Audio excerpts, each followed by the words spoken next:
Welcome to our science class. In the last class, we discussed about some food substances which changes colors by dipping in a hibiscus paper. ഇപ്പോൾ കഴിഞ്ഞ ക്ലാസ്സിൽ നമ്മൾ കുറച്ച് food substance നമ്മുടെ daily ലൈഫിലുള്ള കുറച്ച് food സബ്സ്റ്റൻസുകൾ എടുത്തിട്ടുണ്ടായിരുന്നു, ഭക്ഷണ വസ്തുക്കൾ എടുത്തിട്ടുണ്ടായിരുന്നു. എന്നിട്ട് അത് നമ്മൾ ചെമ്പരത്തി പേപ്പർ, അതായത് ഹിബിസ്കസ് പേപ്പർ എങ്ങനെ ഉണ്ടാക്കുക എന്നൊക്കെ നമ്മൾ കഴിഞ്ഞ ക്ലാസ്സിൽ പറഞ്ഞിരുന്നു. ഹിബിസ്കസ് പേപ്പറിൽ മുക്കിയപ്പോൾ ചിലതിന് കളർ ചേഞ്ച് ഉണ്ടായി, ചിലതിന് കളർ ചേഞ്ച് ഉണ്ടായില്ല. അതുപോലെ തന്നെ നമ്മൾ പറഞ്ഞു ഹിബിസ്കസ് പേപ്പർ നമ്മൾ വീട്ടിലാണ് നമ്മൾ ഉപയോഗിക്കണമെങ്കിൽ ലബോറട്ടറികളിൽ ലാബിൽ ഉപയോഗിക്കുന്ന പേപ്പറിനെ നമ്മൾ വിളിക്കുന്ന പേരാണ് ലിറ്റ്മസ് പേപ്പർ. അപ്പൊ ലിറ്റ്മസ് പേപ്പർ രണ്ട് തരത്തിലുണ്ട്. റെഡ് ലിറ്റ്മസ് പേപ്പറും ഉണ്ട്, ബ്ലൂ ലിറ്റ്മസ് പേപ്പറും ഉണ്ട്. അപ്പൊ അതിനെ കുറിച്ചൊക്കെ നമ്മൾ കഴിഞ്ഞ ക്ലാസ്സിൽ പറഞ്ഞു. അപ്പൊ നമ്മൾ എടുത്ത സബ്സ്റ്റൻസുകൾ എന്തൊക്കെയായിരുന്നു? ബട്ടർ മിൽക്ക്, അതായത് മോര്, വിനീഗർ, അതേപോലെ lemon juice, coconut oil, sugar solution, salt solution, soap solution, milk, then tamarind water, അതായത് പുളിവെള്ളം. ഇങ്ങനത്തെ കുറച്ച് സബ്സ്റ്റൻസുകൾ എടുത്തിട്ടാണ് നമ്മൾ അതിലെ ഹിബിസ്കസ് പേപ്പർ, ചെമ്പരത്തി പേപ്പർ ഓരോന്നിലും മുക്കി നോക്കിയപ്പോൾ ചില ഇതിൽ നമുക്ക് എന്ത് കിട്ടി? കളർ ചേഞ്ച് ഉണ്ടായി. അതായത് ഹിബിസ്കസ് പേപ്പറിന്റെ കളർ എന്തായിരുന്നു? ബ്ലൂ കളറായിരുന്നു. ആ ബ്ലൂ കളർ എന്തായി മാറി? റെഡ് കളറായി മാറി. ചിലതില് കളർ ചേഞ്ച് ഉണ്ടായില്ല. അപ്പൊ ഇന്ന് അതിനെ ബേസ് ചെയ്തിട്ടുള്ള അതിന്റെ കണ്ടിന്യൂഷൻ ആണ് നമ്മൾ ഇന്ന് ഈ ക്ലാസ്സിൽ ഡിസ്കസ് ചെയ്യാൻ പോകുന്നത്. അപ്പൊ നമ്മൾ നോക്കിയപ്പോ അതില് നമുക്ക് മനസ്സിലായി ചില സബ്സ്റ്റൻസുകള് blue colour changes to red. അപ്പൊ നമ്മൾ ഹിബിസ്കസ് പേപ്പർ നമുക്ക് അവൈലബിൾ ആയിട്ടുള്ള, നമുക്ക് ലഭ്യമായ കാരണമാണ് നമ്മൾ ഹിബിസ്കസ് പേപ്പർ ഉപയോഗിച്ചത്. ശരിക്കും അത് എന്ത് ഉപയോഗിച്ചിട്ടാണ് ചെയ്യുക? ലിറ്റ്മസ് പേപ്പർ ഉപയോഗിച്ചിട്ടാണ് ചെയ്യുക. ബ്ലൂ ലിറ്റ്മസ് പേപ്പർ ഉപയോഗിച്ചിട്ടാണ് ചെയ്യുക. ഇതേ തന്നെ ബ്ലൂ ലിറ്റ്മസ് പേപ്പർ ഡിപ്പ് ചെയ്യുമ്പോൾ ചിലതിൽ ബ്ലൂ കളർ എന്തായി മാറും? റെഡ് കളർ ആയിട്ടും, ചിലയില് റെഡ് കളർ ബ്ലൂ കളർ ആയിട്ടും മാറും. അപ്പൊ നമ്മൾ ചെയ്തതില് ചില സബ്സ്റ്റൻസിലെ ബ്ലൂ ലിറ്റ്മസ് എന്തായി മാറി? റെഡ് ആയി മാറിയിട്ടുണ്ടായിരുന്നു. ഏതൊക്കെയായിരുന്നു ആ ബ്ലൂ ലിറ്റ്മസ് റെഡ് ആയി മാറിയത്? വിനീഗറിൽ നമ്മൾ ഡിപ്പ് ചെയ്തപ്പോ ബ്ലൂ ലിറ്റ്മസ് പേപ്പർ എന്തായി മാറി? റെഡ് ആയി മാറി. പിന്നെ നമ്മൾ ചെയ്തത് എന്തായിരുന്നു? ലെമൺ ജ്യൂസ്, നാരങ്ങ നീരിൽ നമ്മൾ ഡിപ്പ് ചെയ്തപ്പോ ബ്ലൂ എന്തായി മാറി? റെഡ് ആയി മാറി. പിന്നെ ടാമറിൻ വാട്ടർ, പുളി കലക്കിയ വെള്ളത്തിൽ നമ്മൾ ഡിപ്പ് ചെയ്തപ്പോ ബ്ലൂ കളറ് റെഡ് കളറായി മാറി. പിന്നെ ബട്ടർ മിൽക്ക്, മോരിൽ നമ്മൾ ഡിപ്പ് ചെയ്തപ്പോ ബ്ലൂ കളർ എന്തായി മാറി? റെഡ് കളറായിട്ട് മാറിയിട്ടുണ്ടായിരുന്നു. അപ്പോ ഈ blue colour, blue litmus paper red ആക്കി മാറ്റിയ സബ്സ്റ്റൻസുകളെ മാത്രം നമ്മൾ ഒരു ഗ്രൂപ്പായിട്ട് കൊടുക്കുകയാണ്. അതാണ് ഈ സബ്സ്റ്റൻസുകൾ: vinegar, lemon juice, tamarind, buttermilk. ഇത്രയും സബ്സ്റ്റൻസുകളിലാണ് ബ്ലൂ ലിറ്റ്മസ് പേപ്പർ റെഡ് ആയി മാറിയത്. അപ്പോ ഇതിന്റെ പൊതുവായിട്ടുള്ള കോമൺ ആയിട്ടുള്ള ഒരു പ്രോപ്പർട്ടിയാണ്, ഈ 4 സബ്സ്റ്റൻസുകളുടെ കോമൺ ആയിട്ടുള്ള ഒരു പ്രോപ്പർട്ടിയാണ് എന്ത്? Blue litmus paper changes to red. ഇനി നമ്മൾ ഹിബിസ്കസ് പേപ്പർ നമ്മൾ ചെയ്യാനായിട്ട് നമുക്ക് ലഭ്യമായ കാരണമാണ് നമ്മൾ അത് എടുത്തത്. പക്ഷേ നമ്മൾ ലാബിലോ ശരിക്കും ചെയ്യുമ്പോൾ നമ്മൾ എന്ത് ഉപയോഗിച്ചിട്ടാണ് ചെയ്യുക? ലിറ്റ്മസ് പേപ്പർ ഉപയോഗിച്ചിട്ടാണ് ചെയ്യുക. അതുകൊണ്ട് ഒരിക്കലും blue hibiscus paper changes to red നമ്മൾ കോമൺ ആയിട്ട് പറയില്ല. നമ്മൾ എന്ത് പറയും? Blue litmus paper changes to red എന്നേ പറയുള്ളൂ. അപ്പൊ ഈ 3 സബ്സ്റ്റൻസുകളുടെ, ഈ 4 സബ്സ്റ്റൻസുകളുടെ പൊതുവായിട്ടുള്ള കോമൺ ആയിട്ടുള്ള ഒരു പ്രോപ്പർട്ടി ഞാനിവിടെ എഴുതാൻ പോവാണ്. That common property is blue litmus paper changes to red. അതായത് നമ്മൾ ബ്ലൂ ലിറ്റ്മസ് പേപ്പർ അതിലേക്ക് ഡിപ്പ് ചെയ്യുമ്പോൾ അതെന്തായി മാറിയിട്ടുണ്ടാവും? റെഡ് ആയിട്ട് മാറിയിട്ടുണ്ടാവും. ഇതാണ് ഇതിന്റെ ഫസ്റ്റ് പ്രോപ്പർട്ടി. ഈ സബ്സ്റ്റൻസുകളുടെ ആദ്യത്തെ പ്രത്യേകതയാണ്, ആദ്യത്തെ സ്വഭാവമാണ് നമ്മൾ പറഞ്ഞത്. Blue litmus paper changes to red. നീല ലിറ്റ്മസ് പേപ്പർ എന്തായി മാറിയിട്ടുണ്ടാവും? ചുവപ്പ് നിറമായി മാറിയിട്ടുണ്ടാവും. ഇനി ഇതിന്റെ വേറൊരു പൊതുവായിട്ടുള്ള ഒരു പ്രോപ്പർട്ടി ഉണ്ട്. ഈ 4 സബ്സ്റ്റൻസുകൾ നമുക്ക് അറിയണതാണ്. നമ്മൾ ഡെയിലി ലൈഫിൽ നമ്മൾ ടേസ്റ്റ് ചെയ്യുന്ന സബ്സ്റ്റൻസുകളാണ് ഈ 4 എണ്ണം. നമ്മൾ കഴിക്കുന്നതാണ് ഇത് 4 എണ്ണം. വിനീഗറൊക്കെ നമ്മൾ പിക്കിളിലൊക്കെ അച്ചാറുകളിലൊക്കെ ഉപയോഗിക്കുന്നതാണ്. അപ്പൊ ഇതിന് 4 എണ്ണത്തിന്റെ പ്രത്യേകത എന്തായിരിക്കും? ഇതൊന്ന് ജസ്റ്റ് ടേസ്റ്റ് ചെയ്ത് നോക്കിയാൽ എന്തായിരിക്കും സംഭവിക്കുക? നോക്കാം.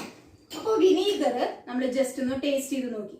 അപ്പൊ അതിന് നമുക്കൊരു പുളിരസം തോന്നിയിട്ടുണ്ടാവും. സോർ ടേസ്റ്റ് എന്ന് പറഞ്ഞാൽ പുളിരസം. അതേപോലെ ലെമൺ ജ്യൂസ് നമ്മൾ കുടിക്കുന്നതാണ്. അതും നമുക്ക് എന്താണ്? പുളിയാണ് നമുക്ക് അനുഭവപ്പെടുക. ടാമറിൻഡ് നമുക്ക് പറയേണ്ട ആവശ്യമില്ല, പുളി എന്ന് പറയുന്നത് പുളിരസം തന്നെയാണ്. ബട്ടർ മിൽക്ക്, മോര് എന്ന് പറയുന്നത് എന്താണ്? പുളിയാണ്. അപ്പൊ ഈ 4 സബ്സ്റ്റൻസുകളുടെയും കോമൺ ആയിട്ടുള്ള ഒരു പ്രോപ്പർട്ടിയാണ് എന്ത്? സോർ ടേസ്റ്റ്, പുളി രുചി. അപ്പോ ഇതിന്റെ നാലെണ്ണത്തിന്റെയും പൊതുവായിട്ടുള്ള ഒരു പ്രോപ്പർട്ടി നമുക്ക് പറഞ്ഞൂടെ? All have sour taste. All have sour taste. എന്താണ്? എല്ലാത്തിനും പുളി രുചിയാണ്. എല്ലാത്തിനും പുളി രുചിയാണ്. പുളി ആണ് എല്ലാത്തിന്റെയും ഇത്. അപ്പൊ ഈ രണ്ട് പ്രോപ്പർട്ടികൾ ഈ നാലെണ്ണത്തിനും സെയിം ആണ്, ഒരേപോലെയാണ്. അപ്പോൾ ഇങ്ങനെയുള്ള സബ്സ്റ്റൻസുകളെ നമ്മൾ വിളിക്കുന്ന ഒരു പേരാണ്. ഇതിന് നമ്മൾ കോമൺ ആയിട്ട് ഒരു പേര് കൊടുക്കാൻ പോവാണ്. നമ്മൾ ഇങ്ങനെയുള്ള സബ്സ്റ്റൻസുകളെ വിളിക്കുന്ന പേരാണ് ആസിഡ്. ഇങ്ങനത്തെ പ്രോപ്പർട്ടീസ് ഉള്ള സബ്സ്റ്റൻസുകളെ നമ്മൾ വിളിക്കുന്ന പേരാണ് ആസിഡ്. ഇനിയും ഒരുപാട് ആസിഡ്സ് ഉണ്ട്. നമ്മുടെ ഫുഡ് സബ്സ്റ്റൻസിൽ ഒരുപാട് ആസിഡ്സ് ഇനിയുണ്ട്. അപ്പോൾ നമ്മൾ പൊതുവായിട്ട് വിളിക്കുന്ന ഒരു പേരാണ് ആസിഡ്സ്. അപ്പൊ ഈ ആസിഡുകളെ കുറിച്ചാണ് ഇനി നമ്മൾ പഠിക്കാൻ പോകുന്നത്. അപ്പോൾ ആസിഡിന് കോമൺ ആയിട്ടുള്ള 4 പ്രോപ്പർട്ടീസ്, 4 പ്രോപ്പർട്ടീസ് ആണ് നമുക്ക് ഇവിടെ പഠിക്കാനുള്ളത്. പക്ഷേ നമ്മളിപ്പോ ഇതിലെ നമ്മൾ ചെയ്തു നോക്കിയ എക്സ്പെരിമെന്റ് വെച്ചിട്ട് നമുക്ക് 2 പ്രോപ്പർട്ടീസ് നമുക്ക് കിട്ടിയപ്പോൾ ഓൾറെഡി. അതായത് blue litmus paper changes red. Blue litmus paper ഈ പറഞ്ഞ സബ്സ്റ്റൻസുകളിൽ ഡിപ്പ് ചെയ്ത് നോക്കുമ്പോൾ അതെന്ത് കളറായി മാറിയിട്ടുണ്ടാവും? റെഡ് കളറായിട്ട് മാറിയിട്ടുണ്ടാവും. പിന്നെ ഈ സബ്സ്റ്റൻസുകളുടെ വേറൊരു പ്രത്യേകതയാണ്, എല്ലാ സബ്സ്റ്റൻസിനും എന്തായിരിക്കും? സോർ ടേസ്റ്റ്. സോർ ടേസ്റ്റ് എന്ന് പറഞ്ഞാൽ എന്താണ്? പുളി രുചി. അപ്പൊ അങ്ങനെ ഉള്ള പ്രോപ്പർട്ടീസ് ഉള്ള സബ്സ്റ്റൻസുകളെ നമ്മൾ വിളിക്കുന്ന പേരാണ് ആസിഡ്സ്. അപ്പൊ ഇത് നമുക്ക് ഈസി ആയിട്ട് നമുക്ക് ടേസ്റ്റ് ചെയ്ത് നോക്കാം. എന്താ കാരണം? നമ്മളിതൊക്കെ നമ്മുടെ ഫുഡ് സബ്സ്റ്റൻസുകളാണ്, നമ്മൾ കഴിക്കുന്ന ഭക്ഷണത്തിലുള്ളതാണ്. അപ്പൊ ഇതിലൊക്കെ പുളിരസമാണ്. ഇനിയും പുളിരസമുള്ള ഒരുപാട് സബ്സ്റ്റൻസുകൾ ഉണ്ട്. പിന്നെ അപ്പൊ നമ്മൾ ഈ ആസിഡുകളെ നമ്മൾ 2ആയിട്ട് ഡിവൈഡ് ചെയ്യാണ്. അതായത് നമ്മൾ ഫുഡ് സബ്സ്റ്റൻസുകളിൽ ആസിഡ് ഉണ്ട്. അതുകൊണ്ടാണ് ചിലർക്ക് ചില ഫുഡ് സബ്സ്റ്റൻസുകൾ കഴിച്ചാൽ നമുക്ക് വയറിന് ചിലപ്പോൾ പ്രശ്നം വരുന്നത് ആസിഡ് കൂടുതലുള്ള സബ്സ്റ്റൻസുകൾ കഴിക്കുമ്പോഴാണ്. അപ്പോ ഈ ആസിഡുകൾ തന്നെ 2 തരത്തിലുള്ള ആസിഡ് ഉണ്ട്. ഫുഡ് സബ്സ്റ്റൻസുകളിൽ, ഭക്ഷണ വസ്തുക്കളിലുള്ള ആസിഡും ഉണ്ട്. അതുപോലെ നമ്മൾ ലബോറട്ടറികളിലെ എക്സ്പെരിമെന്റിനായിട്ട്, പരീക്ഷണങ്ങൾക്കായിട്ട് ഉപയോഗിക്കുന്ന ആസിഡ്സും ഉണ്ട്. അപ്പൊ പൊതുവെ നമ്മൾ കഴിക്കുന്ന ഫുഡ് സബ്സ്റ്റൻസുകളിലുള്ള ആസിഡ് എങ്ങനത്തെ ആസിഡ്സ് ആണ്? വളരെ വീര്യം കുറഞ്ഞ, ശക്തി കുറഞ്ഞതാണ്, വീക്ക് ആസിഡ്സ് ആണ്. ഫുഡ് സബ്സ്റ്റൻസുകളിലുള്ള ആസിഡ്സ് എന്ന് പറയുന്നത് വീക്ക് ആസിഡ്സ്. അതായത് ഇതിന് സ്ട്രെങ്ത് കുറവാണ്, വീര്യം കുറഞ്ഞ ആസിഡ്സ് ആണ്.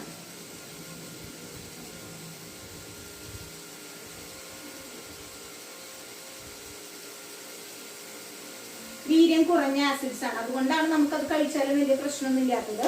അപ്പോൾ ഫുഡ് സബ്സ്റ്റൻസിലുള്ള ആസിഡ്സ് നമുക്ക് പറയുന്നത് എന്താ ആസിഡ്സ് ആണ്? വീക്ക് ആസിഡ്സ് ആണ്. അപ്പൊ ഒരുവിധം എല്ലാ ഫുഡ് സബ്സ്റ്റൻസിലുള്ള ആസിഡ്സ് ഉണ്ട്. അതിന് ആസിഡ്സിന് ഓരോ പേരുകളുണ്ട്, നമുക്ക് പിന്നെ പറയാം. ഇപ്പൊ നമ്മൾ പറയുന്നു നമ്മൾ കഴിക്കുന്ന, അപ്പൊ ഈ acids vinegar, lemon juice, tamarind, buttermilk, നമ്മൾ കഴിക്കുന്ന ഫുഡ് സബ്സ്റ്റൻസുകളിലുള്ള ആസിഡ്സ് മുഴുവൻ എന്താ ആസിഡ്സ് ആണ്? വീക്ക് ആസിഡ്സ് ആണ്. ഇനി വീക്ക് ആസിഡ്സ് അല്ലാതെ നമ്മൾ ലബോറട്ടറികളിൽ ഉപയോഗിക്കുന്ന ആസിഡ്സ് ഉണ്ട്. നമ്മൾ എക്സ്പെരിമെന്റിനായിട്ട് ലബോറട്ടറികളിൽ ഉപയോഗിക്കുന്ന ആസിഡ്സ് എന്ന് പറയുന്നത് വളരെ വീര്യം കൂടിയതാണ്, ശക്തി കൂടിയ ആസിഡ്സ് ആണ്. അതിനെ നമ്മൾ വിളിക്കുന്ന പേരാണ് സ്ട്രോങ് ആസിഡ്സ്. സ്ട്രോങ് ആസിഡ്സ് എന്നാണ് നമ്മൾ അതിനെ വിളിക്കുക.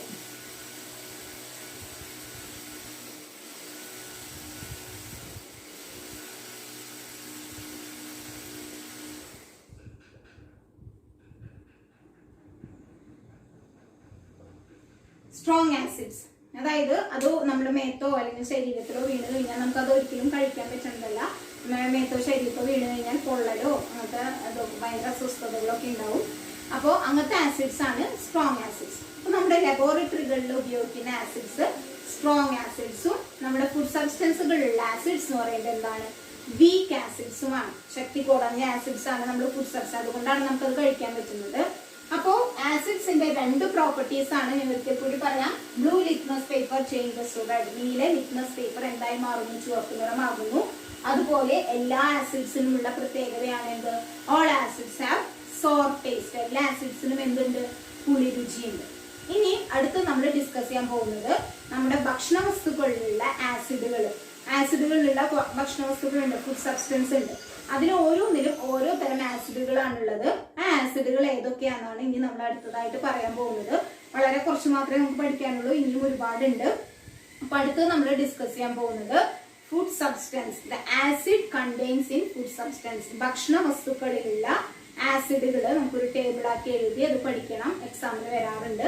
ഭക്ഷണ വസ്തുക്കളിലുള്ള ആസിഡിനെ കുറിച്ചാണ് ഇനി അടുത്തത് നമ്മൾ ഡിസ്കസ് ചെയ്യാൻ പോകുന്നത്. ഇപ്പൊ ഈ ആസിഡ്സിന്റെ 2 പ്രോപ്പർട്ടീസ് നമുക്ക് മനസ്സിലായി.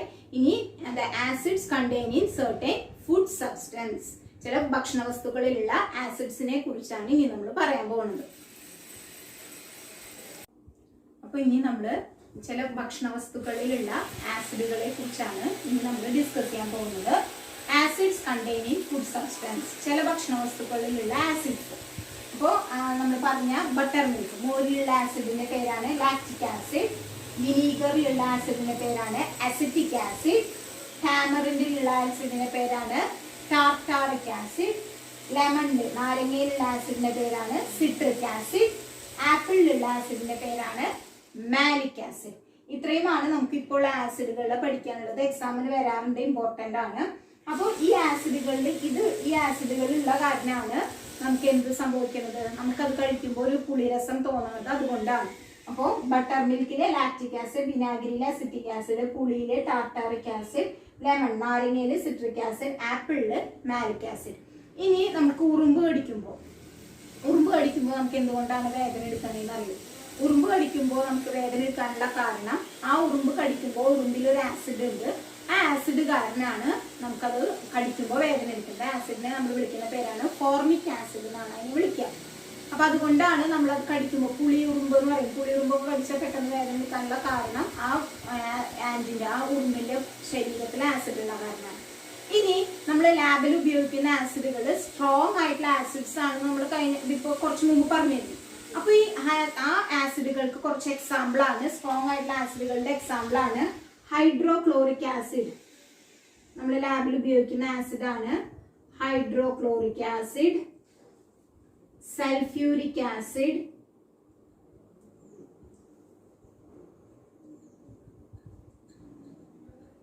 Nitric acid. ഇനിയുണ്ട് ആസിഡുകൾ, കുറച്ച് എക്സാമ്പിൾസ് മാത്രം പറയാം. Hydrochloric acid, sulphuric acid, nitric acid ഇതൊക്കെ ലബോറട്ടറിയിൽ ഉപയോഗിക്കുന്ന സ്ട്രോങ് ആസിഡ്സുകളാണ്. അപ്പൊ ഇത് നമ്മുടെ ശരീരത്തിൽ വീണ് കഴിഞ്ഞാൽ പൊള്ളലേക്കാനുള്ള ചാൻസ് ഉണ്ട്. അപ്പോൾ ആസിഡൊക്കെ മുഖത്ത് ഒഴിച്ചിട്ട് മുഖമൊക്കെ ആകെ വികൃതമായ ആൾക്കാരുടെ കാര്യങ്ങളൊക്കെ നമുക്കറിയാം.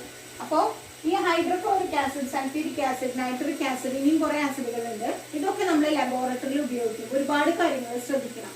ഒരിക്കലും നമ്മളത് നേരിട്ട് തൊടാൻ പാടില്ല, ടച്ച് ചെയ്യാൻ പാടില്ല, സ്മെല് ചെയ്യാൻ പാടില്ല. പിന്നെ അത് എന്തെങ്കിലും ഇതുകൾ ഉപയോഗിച്ചിട്ട് നമുക്ക് നേരിട്ട് ഒരു ബോട്ടിൽ നിന്ന് വേറെ ബോട്ടിലേക്ക് നേരിട്ട് ട്രാൻസ്ഫർ ചെയ്യാൻ പറ്റില്ല. അതിന് നമ്മൾ ഡ്രോപ്പർ ഉപയോഗിക്കും.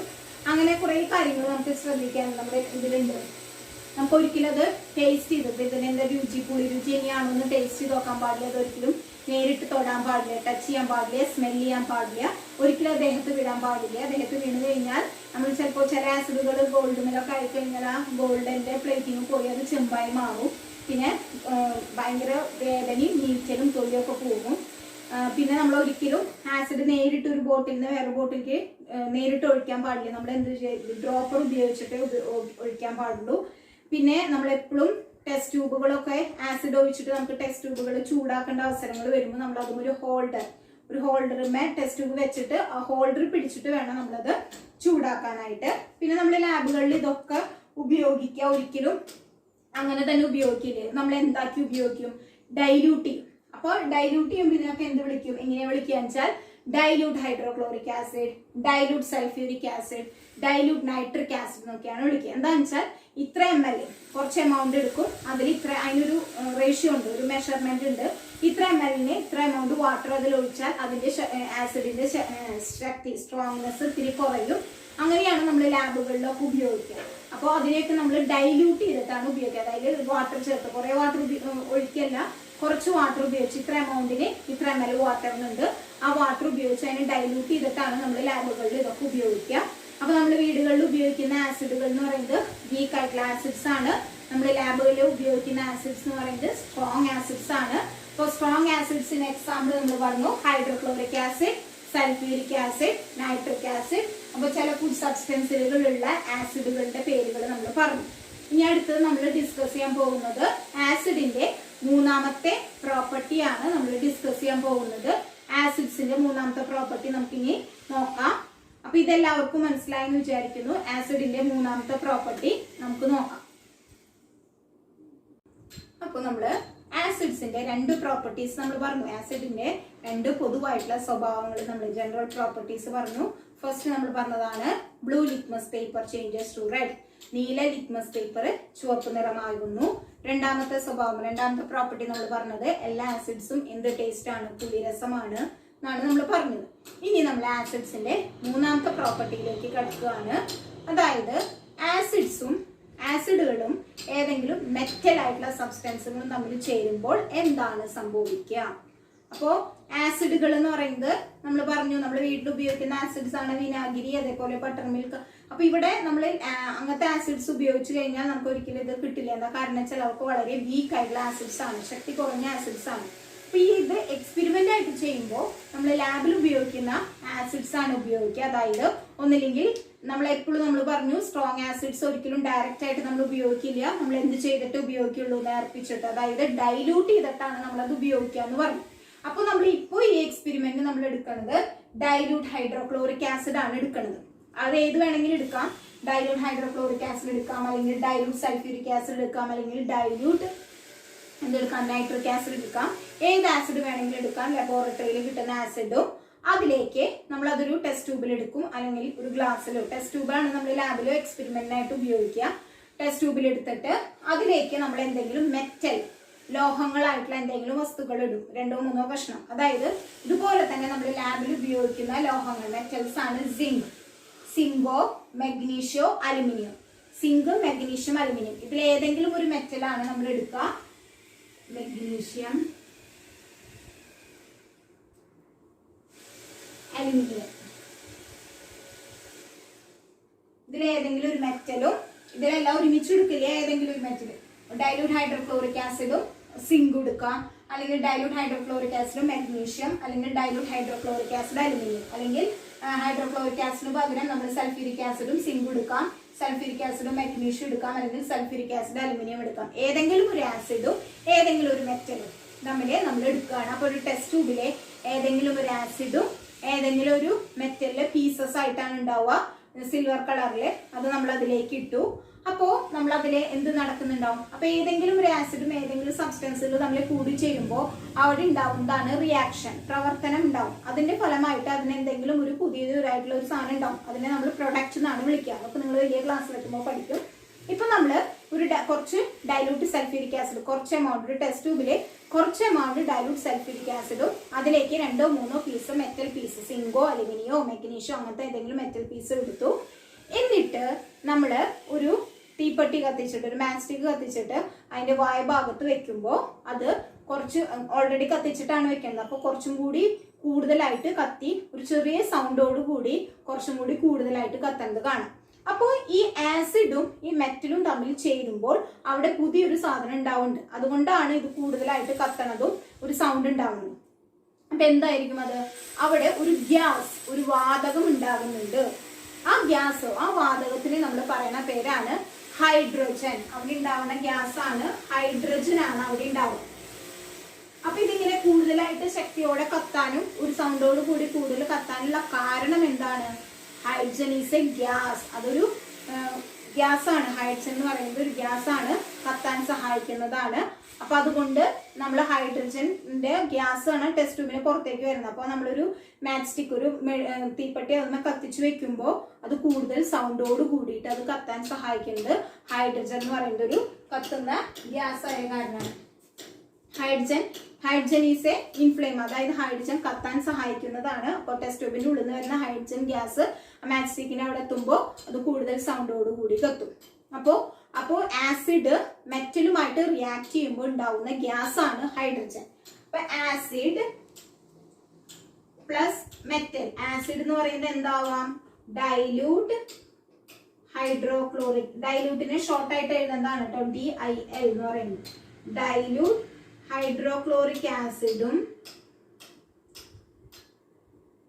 പ്ലസ് സിങ്ക്, ഏതെങ്കിലും ഒരു മെറ്റൽ എന്ന് പറയുന്നത് സിങ്കും, ആസിഡ് എന്ന് പറയുന്നത് ഡൈലൂട്ട് ഹൈഡ്രോക്ലോറിക് ആസിഡും കൂടി ഉണ്ടാവുമ്പോൾ ഉണ്ടാകുന്ന ഗ്യാസ് ആണ് ഹൈഡ്രജൻ ഗ്യാസ്. ഹൈഡ്രജൻ എന്ന് പറയുന്നത് ഒരു വാതകമാണ്, ഒരു ഗ്യാസ് ആണ്, അത് കത്താൻ സഹായിക്കുന്നതാണ്. അപ്പോൾ നമ്മൾ മാച്ച് സ്റ്റിക്ക് അതിന്റെ അടുത്തുകൊണ്ട് വെക്കുമ്പോൾ അത് കൂടുതൽ സൗണ്ടോട് കൂടി കത്തും. അപ്പോൾ നമ്മൾ ഏതെങ്കിലും ഒരു ആസിഡും ഏതെങ്കിലും ഒരു ആസിഡും ഒരു മെറ്റലും കൂടി റിയാക്ട് ചെയ്യുമ്പോൾ ആസിഡ് പ്ലസ് മെറ്റൽ, നമ്മൾ ആസിഡ് ടെസ്റ്റ് ട്യൂബിൽ എടുത്തു, അതിലേക്ക് എന്തെങ്കിലും ഒരു മെറ്റൽ വരുമ്പോൾ മെറ്റലും കൂടി ആഡ് ചെയ്യുമ്പോൾ അവിടെ ഉണ്ടാവുന്ന ഗ്യാസ് ആണ് ഹൈഡ്രജൻ ഗ്യാസ്. അത് നമുക്ക് കത്താൻ സഹായിക്കുന്നതാണ്. അതുകൊണ്ടാണ് നമ്മൾ കത്തിക്കുമ്പോൾ കൂടുതൽ സൗണ്ടോട് കൂടി കത്തുന്നത്. അപ്പൊ ഇതാണ് ആസിഡിന്റെ മൂന്നാമത്തെ property. When an acid reacts with metal, hydrogen gas is produced. ഏതെങ്കിലും ഒരു ആസിഡും ഏതെങ്കിലും ഒരു ലോഹവുമായി പ്രവർത്തിക്കുമ്പോൾ അവിടെ ഉണ്ടാകുന്ന വാതകമാണ് എന്ത്? ഹൈഡ്രജൻ എന്നുള്ള വാതകമാണ് അവിടെ ഉണ്ടാവുക. അപ്പോൾ hydrogen is a gas which help us for burning. ബേണിങ്ങിന് സഹായിക്കുന്ന ഒരു ഗ്യാസ് ആണ് ഹൈഡ്രജൻ എന്ന് പറയുന്നത്. അപ്പൊ ഏതെങ്കിലും ഒരു ആസിഡും ഏതെങ്കിലും ഒരു ലോഹവുമായിട്ട് പ്രവർത്തിക്കുമ്പോൾ അവിടെ ഉണ്ടാകുന്ന വാതകമാണ് ഹൈഡ്രജൻ എന്നുള്ള വാതകം. അപ്പോ ഇവിടെ ആസിഡ് എന്ന് പറയുന്നത് നമുക്ക് ഏത് ആസിഡ് വേണമെങ്കിലും എടുക്കാം. ഡൈല്യൂട്ട് ആയിരിക്കണം. ഡൈല്യൂട്ട് ഹൈഡ്രോക്ലോറിക് ആസിഡോ ഡൈല്യൂട്ട് സൾഫ്യൂരിക് ആസിഡോ ഡൈല്യൂട്ട് നൈട്രിക് ആസിഡോ ഏത് ആസിഡ് വേണമെങ്കിലും എടുക്കാം. അതുപോലെ മെറ്റൽ എന്ന് പറയുന്നത് എന്താവാം? സിങ്ക് ആവാം, മെഗ്നീഷ്യം ആവാം, അലുമിനിയം ആവാം. ഏതെങ്കിലും ഒരു ആസിഡും കൂടിയിട്ട് റിയാക്ഷൻ നടക്കുമ്പോൾ രണ്ടും കൂടി ചേരുമ്പോൾ അവിടെ ഉണ്ടാവുന്ന ഗ്യാസ് ആണ് ഹൈഡ്രജൻ ഗ്യാസ്. ഈ ഹൈഡ്രജൻ ഗ്യാസ്, ഈ ഒരു ആസിഡിന്റെ ഈ പ്രോപ്പർട്ടിയാണ് നമ്മൾ ഹൈഡ്രജൻ ബലൂൺ ഒക്കെ ഉണ്ടാക്കാനായിട്ട് ഉപയോഗിക്കുക. അപ്പൊ ഇതേ എക്സ്പെരിമെന്റ് തന്നെ നമ്മൾ ഒരു ബോട്ടിലെ വായുഭാഗം ചെറുതായിട്ടുള്ള ഒരു ബോട്ടിലെ ആസിഡ് എടുക്കുക, അതിലേക്ക് ഡൈല്യൂട്ട് ഹൈഡ്രോക്ലോറിക് ആസിഡോ ഏതെങ്കിലും ഒരു ആസിഡ് എടുത്തിട്ട് അതിലേക്ക് നമ്മൾ സിങ്കിന്റെ മെറ്റൽ പീസസ് നമ്മൾ ഇട്ട് കൊടുത്തിട്ട് അതിന്റെ വായുഭാഗത്ത് നമ്മളൊരു ബലൂൺ വെക്കുകയാണെങ്കിൽ കുറച്ച് സമയം കഴിയുമ്പോൾ എന്ത് സംഭവിക്കും? ആ ബലൂൺ തനിയെ വീർക്കും. എന്താ കാരണം? ഇത് രണ്ടും കൂടി ചേരുമ്പോൾ ഉണ്ടാകുന്ന ഗ്യാസ് എന്ന് പറയുന്നത് ബലൂണിലേക്ക് പോവും. അങ്ങനെ ബലൂൺ തനിയെ വീർക്കും. അപ്പൊ ആ ബലൂണിന്റെ ഉള്ളിലുള്ള ഗ്യാസ് എന്ന് പറയുന്നത് എന്ത് ഗ്യാസ് ആണ്? ഹൈഡ്രജൻ ഗ്യാസ് ആണ്. നല്ലൊരു എക്സ്പെരിമെന്റ് ആണ്. നമ്മൾ സിമ്പിൾ എക്സ്പെരിമെന്റിലൊക്കെ ചെയ്യാൻ പറ്റുന്നതാണ്. അപ്പൊ ഏതെങ്കിലും ഒരു ആസിഡും ഏതെങ്കിലും ഒരു മെറ്റൽ പീസ്, സിങ്ക് പോലുള്ള മെറ്റൽ പീസ് നമ്മളൊരു ബോട്ടിൽ ഇട്ടിട്ട്, ചില്ലുകുപ്പി ആയിരിക്കണം, പ്ലാസ്റ്റിക് കുപ്പി ആവാൻ പാടില്ല, അതിലേക്ക് ഇട്ടിട്ട് നമ്മൾ അതിന്റെ വായുഭാഗത്ത് നമ്മളൊരു ബലൂൺ വെക്കുകയാണെങ്കിൽ അവിടെ എന്ത് സംഭവിക്കും?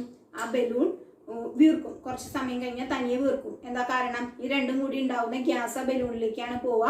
അപ്പൊ അതിനുള്ളിലുള്ള ഗ്യാസ് എന്ന് പറയുന്നത് എന്ത് ഗ്യാസ് ആണ്? ഹൈഡ്രജൻ ഗ്യാസ് ആണ്. അപ്പൊ ആസിഡിന്റെ മൂന്നാമത്തെ പ്രോപ്പർട്ടിയാണ് നമ്മൾ പഠിച്ചത്. When an acid reacts with metal, hydrogen gas is produced. ഏതെങ്കിലും ഒരു ആസിഡും ഏതെങ്കിലും ഒരു ലോഹവുമായിട്ട് പ്രവർത്തിക്കുമ്പോൾ അവിടെ ഉണ്ടാകുന്ന വാതകമാണ് എന്ത് വാതകം? ഹൈഡ്രജൻ എന്നുള്ള വാതകമാണ് അവിടെ ഉണ്ടാവുക. അപ്പൊ ആസിഡിന്റെ മൂന്നാമത്തെ പ്രോപ്പർട്ടിനെ കുറിച്ചാണ് നമ്മളിപ്പോൾ ഡിസ്കസ് ചെയ്തത്. അപ്പോൾ ഒന്നും കൂടി പറയാം. ഏതെങ്കിലും ഒരു ആസിഡ്, ഡൈല്യൂട്ട് ഹൈഡ്രോക്ലോറിക് ആസിഡോ ഡൈല്യൂട്ട് സൾഫ്യൂരിക് ആസിഡോ ഡൈല്യൂട്ട് നൈട്രിക് ആസിഡോ ഏതെങ്കിലും ഒരു മെറ്റൽ, ഏതെങ്കിലും ഒരു ലോഹം, സിങ്ക് ആവാം, മെഗ്നീഷ്യം എന്നുള്ള ഒരു മെറ്റലാണ്, അലുമിനിയം എന്നുള്ള ഒരു മെറ്റലാണ്, രണ്ടും കൂടി ചേരുമ്പോൾ അതിലുണ്ടാവുന്ന ഗ്യാസ് ആണ് ഹൈഡ്രജൻ ഗ്യാസ്. ഹൈഡ്രജൻ എന്നുള്ള വാതകമാണ് ഉണ്ടാവുക. അപ്പോൾ അതാണ് ആസിഡിന്റെ മൂന്നാമത്തെ പ്രോപ്പർട്ടി. അപ്പൊ ആസിഡിന്റെ 3 പ്രോപ്പർട്ടീസ് നമ്മൾ പഠിച്ചു കഴിഞ്ഞു. എല്ലാവർക്കും മനസ്സിലായി എന്ന് വിചാരിക്കുന്നു. ആസിഡിന്റെ മൂന്നാമത്തെ പ്രോപ്പർട്ടി, തേർഡ് പ്രോപ്പർട്ടി നമ്മൾ കഴിഞ്ഞ ക്ലാസ്സിൽ ഇപ്പോൾ കുറച്ച് മുമ്പ് പറഞ്ഞു. അതായത് ഏതെങ്കിലും ഒരു ആസിഡ് മെറ്റലായിട്ട് റിയാക്ട് ചെയ്യുമ്പോൾ, ലോഹങ്ങളായിട്ട് കൂട്ടുമ്പോൾ അവിടെ ഉണ്ടാവുന്ന ഗ്യാസ് ആണ് ഹൈഡ്രജൻ ഗ്യാസ്. അപ്പോൾ ഞാനിവിടെ ഗ്ലാസ്സിൽ കുറച്ച് ആസിഡ് എടുത്തിട്ടുണ്ട്, ഡൈല്യൂട്ട് ഹൈഡ്രോക്ലോറിക് ആസിഡ് എടുത്തിട്ടുണ്ട്, അതിലേക്ക് 2 പീസ് സിങ്ക് ഇട്ടിട്ടുണ്ട്. സിങ്ക് എന്ന് പറഞ്ഞാൽ ലോഹം ഇട്ടിട്ടുണ്ട്. എന്നിട്ട് ഞാൻ ഈ ഒരു മാച്ച് സ്റ്റിക്ക്, ഒരു തീപ്പെട്ടി കത്തിച്ചിട്ട് അതിൻ്റെ വായുഭാഗത്ത് വെക്കുമ്പോൾ അത് കൂടുതൽ സൗണ്ട് ഉണ്ടായിട്ടുണ്ട്. കുറച്ച് ചെറിയ സൗണ്ടാണ്. ആ സൗണ്ടോട് കൂടി കൂടുതൽ ഇതായിട്ടത് കത്തി. അപ്പോൾ അതിനർത്ഥം ഇവിടെ എന്ത് ഗ്യാസ് ഉണ്ടായി? ഹൈഡ്രജൻ ഗ്യാസ് ഉണ്ടായ കാരണമാണ് അത് കൂടുതലായിട്ട് കത്തിയത്. സൗണ്ട് വളരെ ചെറിയ സൗണ്ടാണ്, നമുക്ക് കേൾക്കാൻ ബുദ്ധിമുട്ടുള്ള സൗണ്ടാണ്. അപ്പോൾ ഇവിടെ ഉണ്ടായത് ഇതാണ്. ഏതെങ്കിലും ഒരു ആസിഡ് മെറ്റലുമായിട്ട് റിയാക്ട് ചെയ്യുമ്പോൾ അവിടെ ഉണ്ടാവുന്ന ഗ്യാസ് ആണ് ഹൈഡ്രജൻ ഗ്യാസ്. ഇത് തന്നെയാണ് നമ്മൾ ഹൈഡ്രജൻ ബലൂൺ ഉണ്ടാക്കാനായിട്ട് ഉപയോഗിക്കുന്നത്. വായുഭാഗം വട്ടം കുറവുള്ള, വായുവട്ടം കുറവുള്ള ഒരു കുപ്പി എടുക്കുക, അതിലേക്ക് ആസിഡ് ഒഴിക്കുക, മെറ്റൽ പീസസ് ഇടുക, എന്നിട്ട് അതിൻ്റെ വായുഭാഗത്ത് ബലൂൺ വെക്കുമ്പോൾ കുറച്ച് സമയം കഴിയുമ്പോൾ അത് തനിയെ വീർക്കുന്നത് കാണാം. അപ്പോൾ അവിടെ ഉണ്ടാകുന്ന ഗ്യാസ് ആണ് ഹൈഡ്രജൻ. അപ്പോൾ ആസിഡിന്റെ മൂന്നാമത്തെ പ്രോപ്പർട്ടി എല്ലാവർക്കും മനസ്സിലായെന്ന് വിചാരിക്കുന്നു. നമുക്ക് അടുത്ത ക്ലാസ്സിലെ ആസിഡിന്റെ അടുത്ത പ്രോപ്പർട്ടി ആയിട്ട് കാണാം. നന്ദി.